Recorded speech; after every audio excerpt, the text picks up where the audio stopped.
Kung maalala nyo tong video na ito ay ginawa ko 3 years ago at hanggang sa ngayon, ito ay nagagamit pa rin. Nang dahil sa daming pinagamitan nito, ito na siya ngayon. Kawawa naman, napakalayo na ng hitsura kumpara sa kabaguhan nito. At least, sulit naman yung existence niya sa mundo.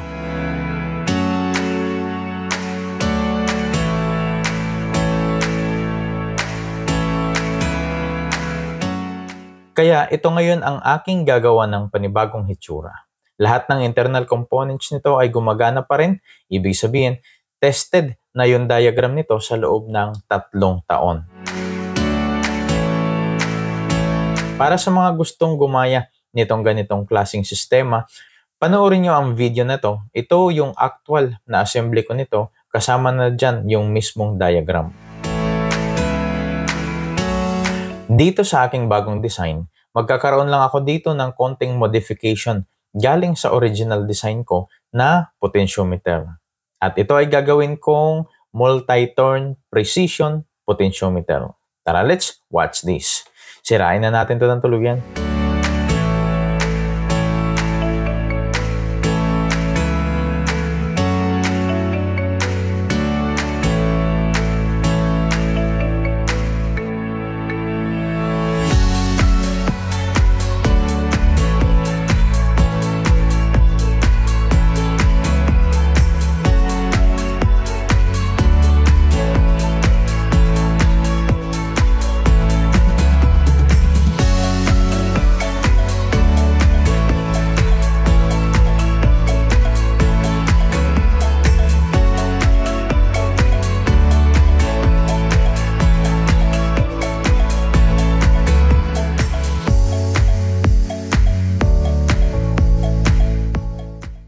Ito na ang magiging bagong bahay ng power supply na ito.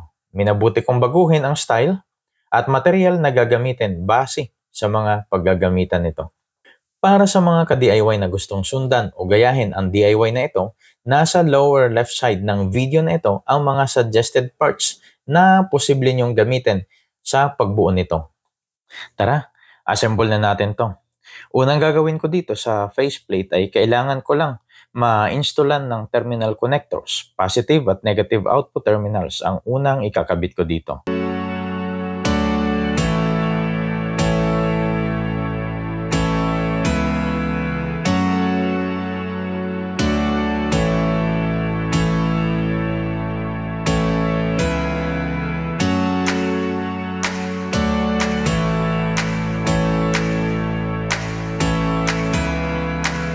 Ito ang multi-turn potentiometer na kailangan lang masiguradong mahigpit ang pagkakakabit.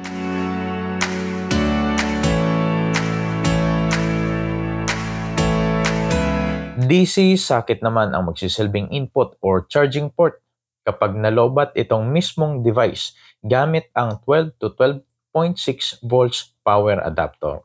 Kailangan i-fix itong knob ng potentiometer para hindi ito basta-basta maalis kapag ginamit na. Matapos ma-install lahat ng terminals, voltmeter naman ang kailangang ma-secure. Dito, makikita ang actual voltage na meron ang battery. Ito din ang magsisilbing guide habang ina-adjust mo ang voltage adjuster. Siyempre, kung ano ang voltahe dito sa voltmeter ay yun din ang expected na voltahe dito sa output terminal. Next step is solder ang positive at negative terminal ng BMS, then i-test natin. So ayan medyo low ba tayo, 11.6 volts. Charge natin yan mamaya.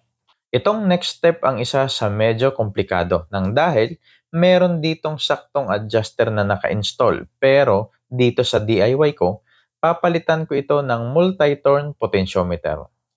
Meron itong 3 terminals na dapat medyo kabisado mo din kung paano ikakabit.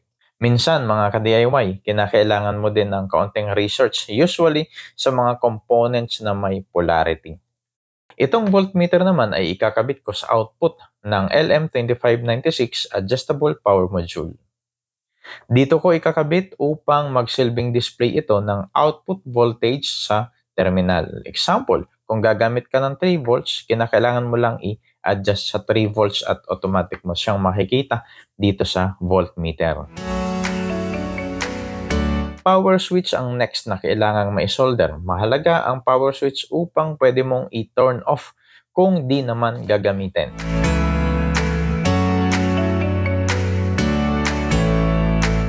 Ikakabit ko na din ang DC socket, direkta itong nakasolder sa output terminal ng BMS. Mahalaga, hindi baliktad ang kanyang polarity. Meron itong positive at negative line. 3 wires ang next na isusolder ko, galing yan sa LM2596. Take note, merong proper placement yan. Kundi, mali or magiging baliktad ang resulta once na inikot ang potentiometer. Minsan, magandang experience din ang trial and error, mas makakatulong yan para mas lumawak ang kaalaman. Output terminal ang next na i-install. Positive, kalimitan yan ay red wire. Negative naman, kalimitan black wire. Dapat fix or nakascrew ito ng maayos para maiwasan ang loose connection.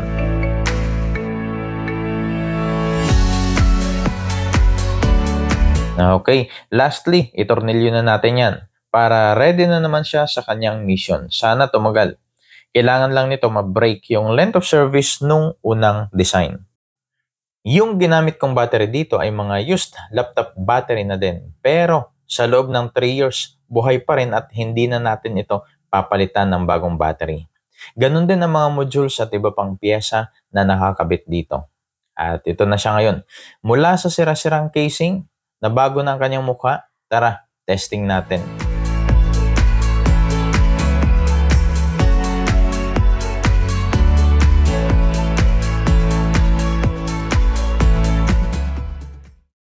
For sure, merong magtatanong bakit pinalitan ko ng multi-turn precision potentiometer ang dating potentiometer.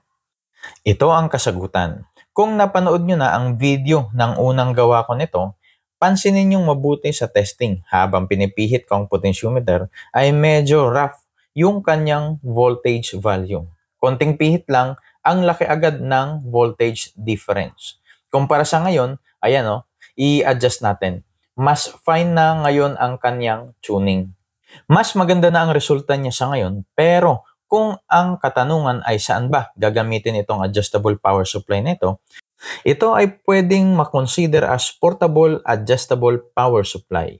Pwede mo itong dalhin kahit saan nang dahil ito ay portable at merong battery sa loob na kailangan mo lang i-charge kapag malolobat na. Isang general purpose adjustable power supply na sakto para sa mga mahilig mag-DIY. Maraming salamat sa patuloy na pagsubaybay sa aking mga video. At kung ang video na ito ay nakatulong sa inyo, mangyaring pa-like and share ng aking mga video. Isang magandang araw sa ating lahat. AVG Solutions. Don't forget to subscribe.